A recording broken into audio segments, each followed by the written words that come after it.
आज के विश्लेषण का विषय है भारतीय न्याय व्यवस्था का एक बहुत ही महत्वपूर्ण स्तंभ, राज्यों के उच्च न्यायालय यानी हाई कोर्ट्स।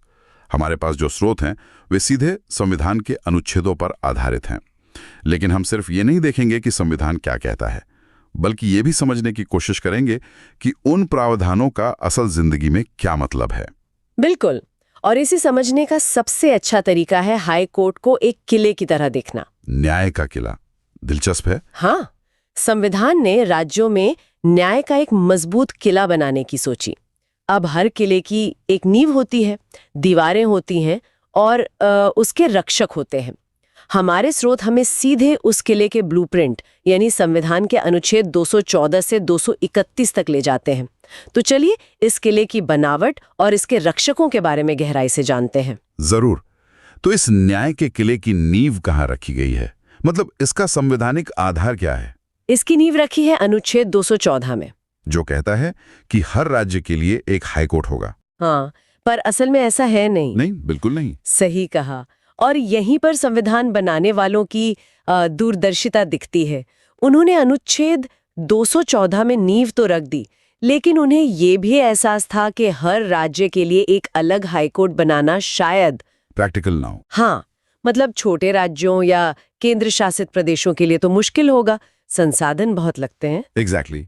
इसीलिए उन्होंने एक लचीला रास्ता निकाला। और वो रास्ता था एक कॉमन हाईकोर्ट का। जैसे हमारे स्रोतों में पंजाब और हरियाणा का उदाहरण है। बिल्कुल, दोनों का एक ही हाईकोर्ट है चंडीगढ़ में। और देखिए, ये व्यवस्था सिर्फ पैसे या संसाधन बचाने के लिए नहीं है, ये कई बार राष्ट्रीय एकता का भी प्रतीक बन जाती है। अच्छा, वो कैसे? जब एक अदालत दो राज्यों के मामलों को देखती है तो वो उन राज्यों के बीच के कानूनी मुद्दों पर एक साझा दृष्टिकोण विकसित करती है।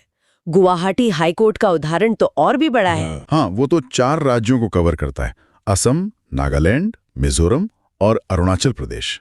बिल्कुल, ये दिखाता है कि न्याय व्यवस्था कैसे राज्यों को जोड़ भी सकती है। चलिए, ये तो हुई किले की बाहरी दीवारों की बात। अब अंदर चलते हैं। इन अदालतों में जज कितने होते हैं? क्या कोई तय संख्या है? ये एक बहुत बड़ा सवाल था संविधान बनाने वालों के सामने कि हर हाई कोर्ट में कितने जज होने चाहिए। हाँ, इसका जवाब उन्होंने अनुच्छेद 216 में दिया। और कमाल की बात यह है कि उन्होंने कोई फिक्स नंबर नहीं दिया। अच्छा, तो ये कौन तय करता है? उन्होंने इसे राष्ट्रपति के विवेक पर छोड़ दिया। मतलब ये एक फ्लेक्सिबल सिस्टम है। ऐसा क्यों किया गया? क्योंकि हर राज्य की जरूरतें अलग अलग हैं और वो समय के साथ बदलती भी रहती हैं। सही बात है। बॉम्बे जैसे बड़े राज्य में मुकदमों का बोझ त्रिपुरा जैसे छोटे राज्य से कहीं ज्यादा होगा। बिल्कुल। तो राष्ट्रपति काम के बोझ, पेंडिंग केस की संख्या, आबादी, इन सब फैक्टर्स को देखकर जजों की संख्या तय करते हैं। सिद्धांत में तो ये बहुत अच्छा लगता है, पर इसका एक दूसरा पहलू भी है। हाँ, असल जिंदगी में इसी फ्लेक्सिबिलिटी के कारण जजों की नियुक्ति में अक्सर बहुत देरी हो जाती है। ओहो, पद खाली पड़े रहते हैं। हाँ, और सरकार और न्यायपालिका के बीच नामों पर सहमति नहीं बन पाती। नतीजा ये होता है कि अदालतों में केस का अंबार लग जाता है और लोगों को न्याय के लिए सालों इंतजार करना पड़ता है। मतलब जो व्यवस्था दक्षता के लिए बनी थी वो कभी-कभी देरी का कारण भी बन जाती है। बिल्कुल। ये तो हुई जजों की संख्या की बात, लेकिन इन पदों पर बैठने वाले लोग यानी इस किले के रक्षक, वो कौन होते हैं? मतलब किसी में ऐसी क्या खास बात होनी चाहिए कि वो हाईकोर्ट का जज बन सके? देखिए, इसके लिए संविधान का अनुच्छेद 217 दो बहुत ही स्पष्ट शर्तें रखता है। पहली तो सीधी है, व्यक्ति को भारत का नागरिक होना चाहिए। दूसरी शर्त अनुभव से जुड़ी है और यही सबसे महत्वपूर्ण है। 10 साल का अनुभव है ना? हाँ, कम से कम 10 साल का कानूनी या न्यायिक अनुभव होना जरूरी है। और हमारे स्रोत बताते हैं कि इस 10 साल के अनुभव के लिए 2 रास्ते हैं। या तो वो व्यक्ति 10 साल तक किसी न्यायिक पद जैसे डिस्ट्रिक्ट जज पर रहा हो, या फिर वो 10 साल तक किसी हाई कोर्ट में वकालत यानी एडवोकेसी कर चुका हो। सही। मेरा एक सवाल है, क्या इन दोनों रास्तों से आने वाले जजों के फैसलों में कोई फर्क देखने को मिलता है? मतलब क्या एक वकील से जज बने व्यक्ति का नजरिया एक जज के तौर पर करियर बनाने वाले से अलग होता है? ये एक बहुत अच्छा सवाल है और कानूनी गलियारों में इस पर हमेशा चर्चा होती रहती है। माना यह जाता है कि जो व्यक्ति वकालत से आता है वो जमीनी हकीकत को, मतलब आम आदमी की समस्याओं को शायद बेहतर समझता है। अच्छा। वहीं जो न्यायिक सेवा से आता है उससे प्रक्रिया और कानून की तकनीकी बारीकियों की गहरी समझ होती है। संविधान ने दोनों को बराबर मानकर एक बेहतरीन संतुलन बनाने की कोशिश की है। ताकि अदालत में दोनों तरह के अनुभव का फायदा मिल सके। बिल्कुल। और इनकी नियुक्ति की प्रक्रिया वो कैसी होती है, कौन चुनता है इन्हें? नियुक्ति की प्रक्रिया भारत में न्यायपालिका की स्वतंत्रता का सबसे अहम पहलू है और शायद सबसे ज्यादा विवादित भी। प्रक्रिया के अनुसार हाईकोर्ट के जजों की नियुक्ति राष्ट्रपति करते हैं, लेकिन वो ये फैसला अकेले नहीं लेते। अच्छा, तो वो किससे सलाह लेते हैं? वे भारत के मुख्य न्यायाधीश मतलब चीफ जस्टिस ऑफ इंडिया और उस राज्य के राज्यपाल से सलाह मशवरा करते हैं। लेकिन हमने तो कोलिजियम सिस्टम के बारे में बहुत सुना है, वो क्या है? आपने बिल्कुल सही पॉइंट उठाया। असल में समय के साथ सुप्रीम कोर्ट के फैसलों के जरिए एक नई व्यवस्था विकसित हुई है जिसे कोलिजियम सिस्टम कहते हैं। हाँ, इसमें सुप्रीम कोर्ट और हाई कोर्ट के सीनियर जज मिलकर जजों की नियुक्ति के लिए नामों की सिफारिश करते हैं और सरकार आमतौर पर उन नामों को मान लेती है। इस सिस्टम को न्यायपालिका की स्वतंत्रता के लिए जरूरी माना जाता है क्योंकि इसमें सरकार का दखल कम हो जाता है। लेकिन इसकी आलोचना भी तो होती है। बहुत होती है। कहा जाता है कि ये एक अपारदर्शी सिस्टम है जिसमें जज ही जजों की नियुक्ति करते हैं। अच्छा, तो एक बार कोई जज नियुक्त हो गया तो वो कब तक अपने पद पर रह सकता है? हाईकोर्ट के जजों की रिटायरमेंट की उम्र 62 साल तय की गई है। 62 साल? जी, 62 साल की उम्र पूरी होने तक वे अपने पद पर बने रह सकते हैं। सिर्फ 62? जबकि सुप्रीम कोर्ट के जज तो 65 साल की उम्र में रिटायर होते हैं। ये फर्क क्यों है? ये एक और दिलचस्प बहस का मुद्दा है। कई सालों से ये मांग उठ रही है कि हाईकोर्ट के जजों की रिटायरमेंट उम्र भी बढ़ाकर 65 साल कर देनी चाहिए। इसके पक्ष में क्या तर्क दिए जाते हैं? तर्क ये है कि 62 साल की उम्र में एक जज अपने अनुभव के शिखर पर होता है और उन्हें रिटायर करने से देश उनके अनुभव का पूरा लाभ नहीं उठा पाता। सही बात है। और अगर किसी जज को 62 साल से पहले हटाना हो, मान लीजिए कोई जज अपने पद का दुरुपयोग करे या काम करने में अक्षम हो, तो क्या कोई तरीका है? हाँ, तरीका है, लेकिन उसे जानबूझकर दुनिया के सबसे कठिन तरीकों में से एक बनाया गया है। अच्छा। प्रक्रिया ठीक वैसी ही है जैसी सुप्रीम कोर्ट के जज को हटाने की होती है, जिसे हम महाभियोग या इम्पीचमेंट जैसी प्रक्रिया कह सकते हैं। और उसमें होता क्या है? उसके लिए संसद के दोनों सदनों में उपस्थित और मतदान करने वाले सदस्यों के 2/3 बहुमत से प्रस्ताव पास करना होता है। 2/3 बहुमत? ये तो लगभग नामुमकिन लगता है। बिल्कुल, और इसे इतना कठिन इसीलिए बनाया गया है ताकि कोई भी सरकार मतलब राजनीतिक कारणों से किसी जज को आसानी से ना हटा सके। ये न्यायपालिका की स्वतंत्रता के लिए एक बहुत मजबूत कवच है, ताकि जज बिना किसी डर या दबाव के सरकार के खिलाफ भी फैसले दे सकें। एग्जैक्टली। इसका एक क्लासिक उदाहरण जस्टिस वी रामास्वामी का केस है। उनके खिलाफ महाभियोग की प्रक्रिया शुरू तो हुई थी, लेकिन संसद में वोटिंग के दौरान वो पास नहीं हो पाई। ये दिखाता है कि ये प्रक्रिया कितनी मुश्किल है। लेकिन क्या ये कवच इतना मजबूत है कि इसकी वजह से जज किसी के प्रति जवाबदेह ही नहीं रहते? मतलब स्वतंत्रता और जवाबदेही के बीच एक बहुत महीन रेखा होती है। आपने उस बहस को छेड़ दिया है जो आज भी जारी है। यही न्यायपालिका के सामने सबसे बड़ी चुनौती है। स्वतंत्रता को बनाए रखते हुए जवाबदेही कैसे सुनिश्चित की जाए। खैर, अब जजों से हटकर अदालत के काम पर आते हैं। हाँ, इन हाई कोर्ट्स की शक्तियां क्या हैं? स्रोत में ओरिजिनल ज्यूरिसडिक्शन यानी मूल क्षेत्राधिकार का जिक्र है। इसे आसान भाषा में कैसे समझेंगे? इसे ऐसे समझिए कि ज्यादातर मरीज पहले एक जनरल डॉक्टर के पास जाते हैं, फिर स्पेशलिस्ट के पास रेफर होते हैं। बिल्कुल। ज्यादातर कानूनी मामले भी ऐसे ही निचली अदालतों से शुरू होकर हाई कोर्ट तक पहुंचते हैं। लेकिन कुछ इमरजेंसी मामलों में आप सीधे स्पेशलिस्ट के पास जाते हैं। वो है हाई कोर्ट का मूल क्षेत्राधिकार। मतलब कुछ खास तरह के केस सीधे हाई कोर्ट में ही शुरू हो सकते हैं। हाँ। और ये खास केस कौन से होते हैं? इसमें संसद या विधानसभा के चुनाव से जुड़े विवाद। अच्छा, चुनावी याचिकाएं? हाँ, या फिर कंपनियों से जुड़े कुछ मामले, या जब किसी कानून की संवैधानिकता को ही चुनौती दी जाए।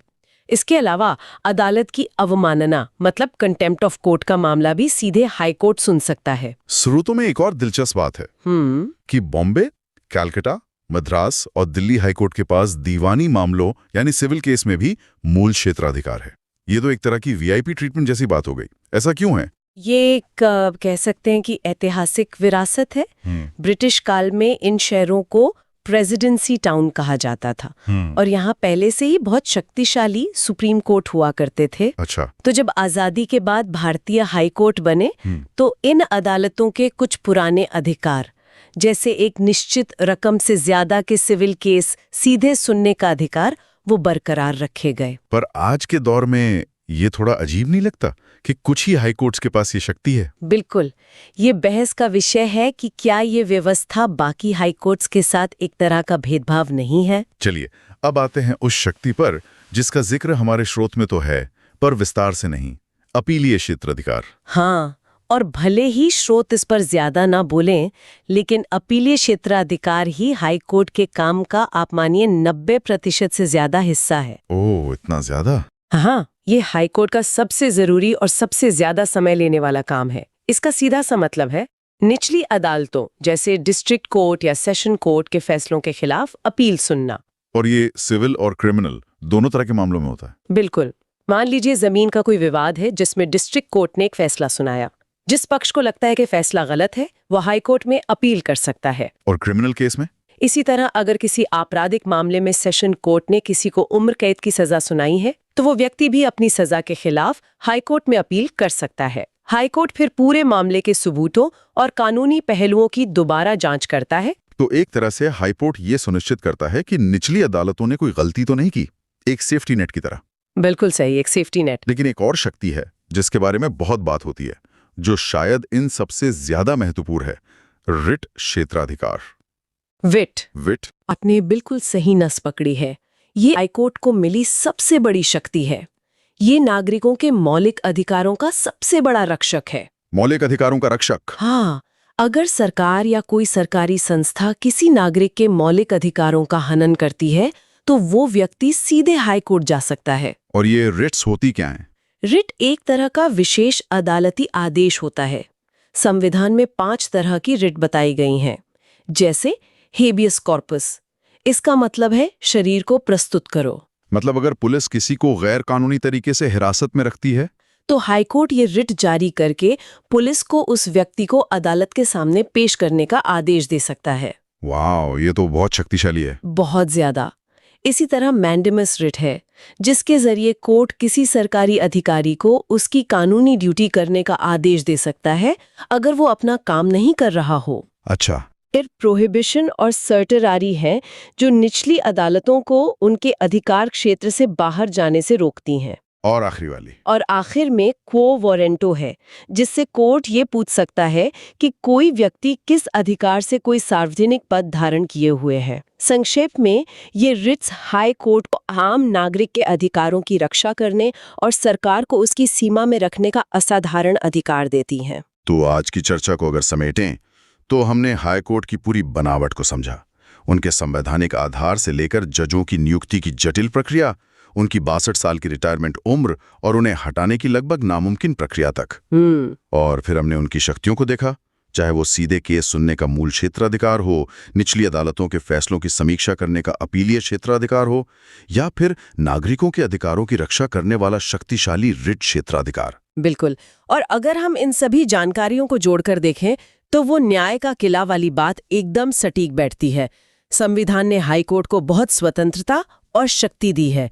जजों की नियुक्ति में कॉलेजियम की भूमिका और उन्हें हटाने की कठिन प्रक्रिया उनकी स्वतंत्रता सुनिश्चित करती है, तो वहीं मूल अपीलीय और रिट क्षेत्राधिकार उन्हें राज्यों में कानून के शासन और नागरिकों के मौलिक अधिकारों के संरक्षक के रूप में काम करने की ताकत देते हैं। और इस पूरी चर्चा से एक सवाल जहन में आता है जिस पर हमारे श्रोता सोच सकते हैं। हमने देखा कि जजों को हटाने की प्रक्रिया बेहद मुश्किल है, जो उनकी स्वतंत्रता के लिए जरूरी है। दूसरी तरफ जजों की नियुक्ति के कॉलेजियम प्रणाली पर पारदर्शिता की कमी के आरोप लगते हैं। तो सोचने वाली बात यह है कि न्यायपालिका की स्वतंत्रता, जो लोकतंत्र के लिए बेहद जरूरी है, और एक जज की जवाबदेही, जो हर शक्तिशाली पद के लिए जरूरी है, इन दोनों के बीच सही संतुलन कैसे बनाया जा सकता है? क्या ज्यादा पारदर्शिता लाने से स्वतंत्रता खतरे में पड़ जाएगी, या क्या मौजूदा व्यवस्था जवाबदेही को कमजोर कर रही है?